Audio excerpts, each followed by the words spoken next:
خاص موضوع ہے وہ ہے حضرت علی رضی اللہ عنہ. موضوع جو ہے آج مبارک رات ہے, اس چیز پہ بھی ہم نے بات کرنی ہے. آپ یہاں پر بیٹھے ہیں صرف سننے کے لیے نہیں بیٹھے یہاں پہ, اس پہ سننے کے بعد عمل کرنے کے لیے بیٹھے ہیں. یہ چیزیں سننے کے بعد آپ یہاں پہ اس پہ عمل کرنا ہے اور عمل کروانا بھی ہے, آگے کا عمل کر لیں. تو آج مختصر وقت میں حضرت علی پر ازراج عقیدت پیش کروں پر رب العزت دعا ہے کہ آپ کا سب کا سب اپنی بارگاہ میں قبول و منظور فرمائے, میرا مجھے اپنی بارگاہ میں قبول و منظور فرمائے, اور ہمیں جس طرح صحابہ نے زندگی گزاری, اللہ کے ولیوں نے زندگی گزاری, اس طرح ان کے نقش قدم پر ہمیں بھی گزارنے کی توفیق عطا فرمائے. حضرات محترم, آپ کا اسم گرامی علی ہے, حضرت علی کا آپ کا اسم گرامی علی ہے. کنیت جو ہے ابو ثواب اور ابو الحسن ہے. لقب جو ہے آپ کا وہ اسد اللہ ہے, اور ماں باپ جو ہے آپ کے وہ ہاشمی ہیں, عربی نہیں ہے, ہاشمی ہے. حضور صلی اللہ علیہ وسلم سے آپ کو خاص نسبت تھی. آپ کے والد کا نام جو ہے وہ عمران ہے, اور ان کی جو کنیت ہے وہ ابو طالب ہے. ہمیں بات یہی چیز میں آپ کو تھوڑی دیر پہلے آپ سے کہہ رہا تھا کہ جب ہم یہ باتیں کریں گے تو آپ کو بہت ساری چیزیں ایسی لگیں گی کہ نہیں ہے, لیکن یہ چیزیں وہی ہیں جو آپ لوگ سنتے ہیں, لیکن ہمیں اس کے بارے میں صحیح انفارمیشن نہیں ہے. آپ کے والد کا نام اصل جو ہے وہ عمران ہے, اور کنیت جو ہے وہ ابو طالب ہے, اور آپ کی والدہ ماجدہ کا نام جو ہے فاطمہ بنت اسد ہے. حضرت علی جب پیدا ہوئے اس وقت حضور کی عمر 30 سال تھی. جب حضرت علی پیدا ہوئے تو ان کو حضور کی بارگاہ میں لایا گیا. حضور نے اپنا لعاب رحمت عطا کیا, مٹھی دی, جس طرح ہم اپنی عام زبان میں بولتے ہیں, حضور نے ان کو مٹھی دی. حضرت علی نے جب آنکھیں کھولی تو پہلی نظر جمال مصطفیٰ پر پڑی. آپ حضور صلی اللہ علیہ وسلم کے چچا زاد بھائی ہیں عبداللہ, ابو طالب, دونوں آپ حضور اکرم نبی کریم صلی اللہ علیہ وسلم کے سگے بھائی ہیں. حضرت علی کی عمر 6 سال تھی جب حضور اکرم نبی کریم صلی اللہ علیہ وسلم نے حضرت علی کی کفالت اپنے ذمہ لی. 6 سال آپ کی عمر تھی. بچپن سے لے کر جوانی تک حضور کی آغوش رحمت میں جو ہے آپ وہاں پہلے آپ کو شرف حاصل ہے. اور حضرت علی نے جو تربیت حاصل کری وہ بھی حضور سے حاصل کری. حضور کے داماد ہونے کا بھی آپ کو شرف حاصل ہے. حضور کی اولاد آپ سے ہی چلی آگے نسب جو ہے. آپ عشرہ مبشرہ میں بھی داخل ہیں, آپ جنت پاک میں بھی داخل ہیں. آپ امام اولیاء ہیں, خلفائے راشدین میں بھی شامل ہیں. آپ کی ولایت کا جو مرکز ہے وہ شریعت کے دریا نام دا پیدا کنار ہے. مطلب آپ جو جتنے بھی اولیاء ہیں, جتنے بھی ولی ہیں, ان کی جو محبت اگر ان کے دل میں آپ کے لیے تھوڑا سا بھی, کسی کا اگر کوئی مانتا ہے کسی کو, اگر ان کے دل میں تھوڑا سا بھی بغض ہے تو وہ کسی مطلب پہ فائز نہیں ہو سکتا.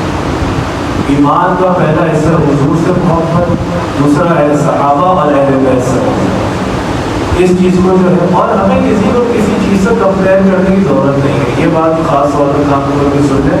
آج کل یہ پروڈکٹ ہے, کوئی کسی چیز کو کور کر رہا ہے, کوئی کسی چیز کو, بات کیا ہوتی ہے, نکالتے کیا ہے, مقصد کیا بناتے ہیں. بات اہل بیت کی چل رہی ہے تو بے فضول میں کھڑے ہو کے اس طریقے سے بولیں گے کہ یار, لیکن اہل بیت کے جب ٹاپک ہوتے ہیں تو ہم صرف اہل بیت پہ بات کرتے ہیں. ان کی صحابہ سے کس طریقے سے محبت کی ہم وہ بھی بتاتے ہیں. اس کا مطلب یہ نہیں کہ آپ کسی کا رتبہ نیچے کر رہے ہیں, کسی کا رتبہ اوپر کر رہے ہیں. ہر کسی کا رتبہ جو ہے وہ اپنی جگہ ہے, اور یہ اللہ اس کے رسول ہی جانتا ہے کہ کس کا رتبہ کیا ہے. کہ انسان عام عقل جو ہے یہ بات نہیں سمجھ سکتی کہ کس کا کیا رتبہ ہے. ہم بے فضول میں نہ ہمارا وضو ہوتا ہے, نہ کچھ ہوتا ہے, نہ ہماری زبانیں اس قابل ہے کہ ہم ان کا نام لے سکیں, اور ہم اس بات پہ بحث کرو تو خدا را اپنا ایمان بچائے. ان باتوں پہ بحث کر کے بعد ضائع نہیں کرے. آپ کی عمر 10 سال کی جب سرکار مدینہ نے اعلان نبوت فرمایا, حضور صلی اللہ علیہ وسلم نے اسلام کی دعوت دی, تو آپ کا عرض کرا کہ اپنے والد صاحب سے پوچھ لوں.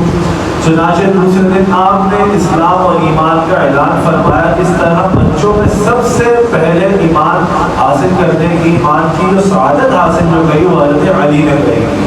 یہ باتیں ہمیں پتہ ہونی چاہیے, ان باتوں کا ہمیں علم ہونا چاہیے. ہمیں یہ تو پتہ ہے, جب میں بات تھوڑی کڑوی ہے لیکن یہ بات جو یہ حقیقت ہے. آپ بولتے ہیں, اب جب جگہوں کی بات آتی ہے تو سارے جذباتی ہو کے شروع ہو جاتے ہیں, تو فلانا کے ساتھ انڈیا کے ساتھ کیوں؟ میرے بھائی سب سے زیادہ جو انڈیا کے کام ہے نا پاکستانیوں کے گھروں میں ہی چلتے ہیں.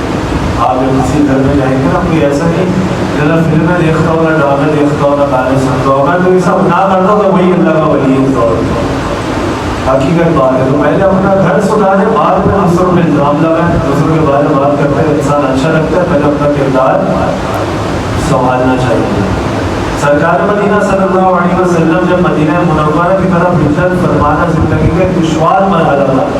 جب سرکار مدینہ صلی اللہ علیہ وسلم مدینہ کی طرف ہجرت کر رہے تھے تو کفاروں نے سازش کری. ہجرت کی شب کفار معاذ اللہ استغفر اللہ یہ کہتے ہوئے بھی لیکن آپ کو سمجھانے کی بھی بات کرو آپ کے قدر کے نپاک ارادے سے جب آپ استغفر اللہ اس ارادے سے جو ہے وہ آپ کے گزرے کے آپ کے جو ہے وہ جمع ہو گئے. مشرکین مکہ نے حضور کو بعد کا فیصلہ کر لیا تھا کہ یہ کرنا ہے. ادھر اللہ تعالیٰ نے اپنے محبوب کو مشرکین مکہ کے ناپاک ارادوں سے جو ہے منصوبوں سے باخبر کر لیا. اب یہ بات مشرکین رات کو آپ کے مقام کا پورا جائزہ لیتے تھے پہلا لیتے تھے رات میں. حضرت علی دشوار گھڑیوں میں آپ کے ساتھ جب آپ ان کے ساتھ تھے. اب اچھا جب حضور صلی اللہ علیہ وسلم حضرت علی کو فرمایا ہے علی جب صبح ہو یہ کچھ امانتیں ہیں یہ امانتیں مکہ میں کچھ لوگوں کے فلاں فلاں کی امانتوں کو دے دیں.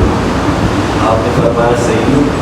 مشرکین مکہ بھی حضور کو صادق و امین مانتے ہیں.